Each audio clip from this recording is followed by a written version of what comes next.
belum pernah sesaat pun dalam hidup kita ini nikmat Allah pernah berhenti. Sejak kita bangun tidur sampai kita tidur kembali, bahkan tidur itu sendiri seluruhnya merupakan nikmat dari Allah.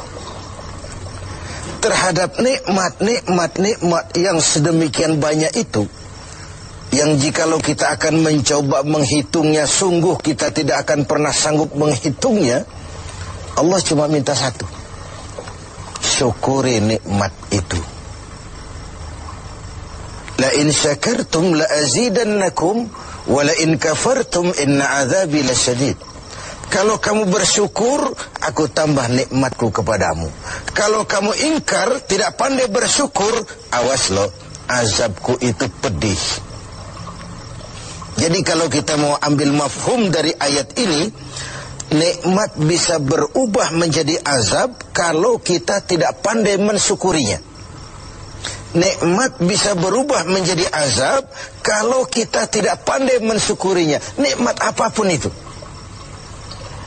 Sehingga boleh jadi orang kaya bisa saja masuk surga karena hartanya, dan orang kaya pun tidak jarang yang masuk neraka juga karena hartanya.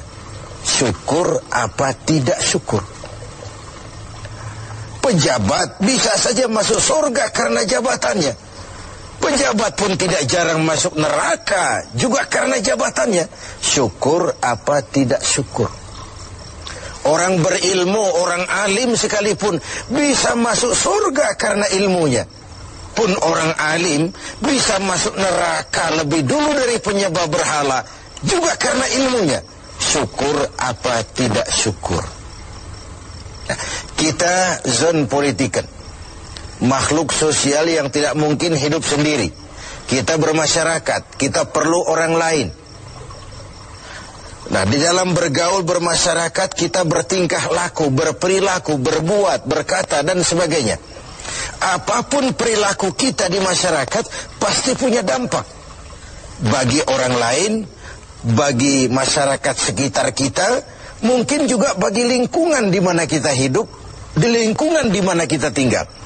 Nah, dampak inilah yang sering kita tidak perhatikan, bahwa pada dasarnya tidak ada kebebasan mutlak. Kebebasan kita dibatasi kebebasan orang lain. Satu contoh yang gampang. Saya beli radio pakai uang saya. Saya setel di rumah saya sekeras-kerasnya. Lalu saya ngomong, radio saya, yang beli saya, pakai uang saya setel di rumah saya, sekeras-kerasnya, gak ada urusan sama orang lain. Itu sikap yang tidak mempedulikan lingkungan. Padahal tetangga saya sebelah juga boleh ngomong begitu.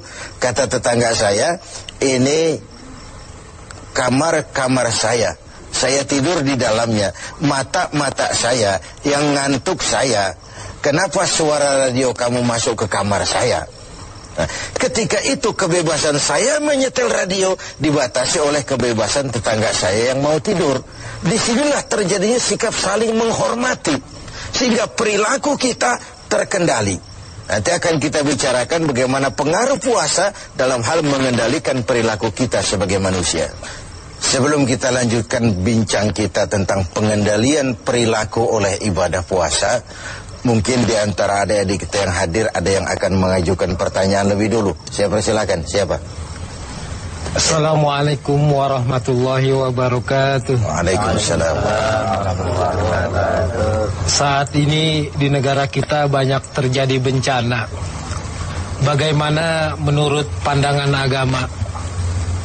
Ya, sesuatu yang aktual, tetapi mungkin nanti dari pembicaraan ini akan runtun mengarah kepada jawaban atas pertanyaan tadi, karena saya lihat ada sinkronnya, ada kesinambungan. Begini, tadi di awal pembicaraan kita membicarakan ayat, kalau kamu bersyukur aku tambah nikmatku kepadamu. Kalau kamu ingkar, awas, azabku itu pedih. Nah, kita bangsa Indonesia ini oleh Allah dikaruniai sebuah negara yang istilah Al-Quran itu baldatun thayyibah. Sebuah negeri yang begini subur. Buminya, di atas perut bumi kita segala pohon hidup. Di bawah perut bumi kita ada gas, ada minyak, ada batu bara. Laut kita yang merupakan 2/3 negeri ini, pasir lautnya saja bisa dijual menimbun Singapura sana. Ada minyak lepas pantai, ikan kita luar biasa, sehingga negeri-negeri lain sering menangkap ikan di perairan Indonesia. Kemudian hutan kita jutaan hektar. Laut kita kaya, bumi kita kaya, hutan kita kaya. Tetapi rakyat kita masih belum bisa lepas dari kesulitan. Nah, timbul pertanyaan, selama ini kita diberikan hutan yang begitu luas jutaan hektar, apa kerja kita? Nebangin doang, nggak pernah nanemin lagi. Terjadi pengundulan hutan di mana-mana. Yang namanya illegal logging, tidak ngerti juga kita. Penebangan liar itu kok bisa ratusan kubik seperti itu. Akibatnya apa? Tanah longsor, banjir melanda, terjadi pengundulan. Akibat ulah yang kita lakukan sendiri. Mengambil istilah Al-Quran, Zaharul fasadu fil barri wal bahri bima kasabat aydin nas. Bertebaranlah kerusakan di daratan dan di lautan akibat ulah manusia sendiri. Kita yang tidak pandai mensyukuri nikmat Allah, dikaruniai negara yang begini kaya sumber daya alamnya, yang diamanati memegang jabatan, lupa diri dan lupa daratan. Sementara kita sendiri tidak bisa mengelola negeri ini dengan baik. Yang disuruh ngurus beras, sering nimbun beras. Yang disuruh ngurus laut, sering jadi bajak laut. Yang disuruh ngurus hutan, rame-rame jadi orang hutan. Ada fenomena-fenomena seperti itu. Nah, lalu bagaimana kaitannya dengan musibah, dengan bencana yang belakangan datang menimpa kita? Begini, ayat Quran menjelaskan bahwa peringatan Quran itu wattaqu fitnatan la tusibanna allazina zalamu minkum khassah. Takutlah musibah, takutlah bencana, takutlah fitnah yang kalau dia datang tidak hanya menimpa orang-orang yang zalim di antara kamu. Orang yang baik terkena juga akibatnya. Nah, dengan kata lain, dilihat dari sisi ayat ini, kenapa bencana terjadi? Ini akibat dosa borongan. Borongan itu kalau sudah borongan namanya, yang benar ikut kelibat juga. Kita nggak perlu cari kambing hitam, tapi akibat 1-2 orang makan nangka, yang lain ikut kena getahnya semua. Di Aceh yang tertimpa tsunami, banyak sekali saudara kita yang baik-baik di sana. Di Jogja pun begitu, di Pangandaran pun begitu. Entah mereka terkena juga musibah akibat dari segelintir tingkah laku orang. Ini yang perlu kita khawatirkan. Jadi kalau yang ma'ruf jalan, tapi yang munkar juga jalan. Kebajikan ditegakkan, tapi maksiat dilaksanakan. Ketika hukuman datang menghantam yang maksiat, yang baik-baik ini akan terkena juga dampaknya. Walaupun buat orang yang baik-baik, ini merupakan ujian. Kan musibah itu kalau menimpa orang baik-baik namanya ujian tuh. Kalau musibah menimpa orang setengah baik itu 50-50. Ini golongan yang sholat rajin, maksiat tekun. Sedekah mau tapi korupsinya lebih gede dari sedekahnya. Cuma lipstik aja ngumpetin korupsinya, dia sedekah. Kemudian yang model seperti ini kalau terkena musibah, itu teguran namanya, bukan ujian. Sebaliknya kalau orang jahat terkena musibah, itu persekot itu, DP. Nah, ini merupakan harus jadi renungan buat kita semua tanpa sekali lagi perlu mencari kambing hitam. Mari sama-sama kita melakukan introspeksi. Berangkat dari ayat yang kita bicarakan sejak awal tadi, nikmat bisa berubah menjadi azab kalau kita tidak pandai mensyukurinya.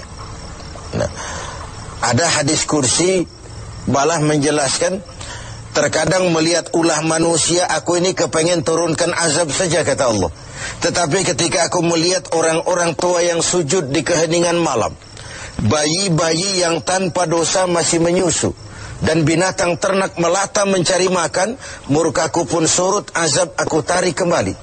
Kalau kita renungkan hadis ini, masih ada yang meredam murka Allah, menjaga keseimbangan.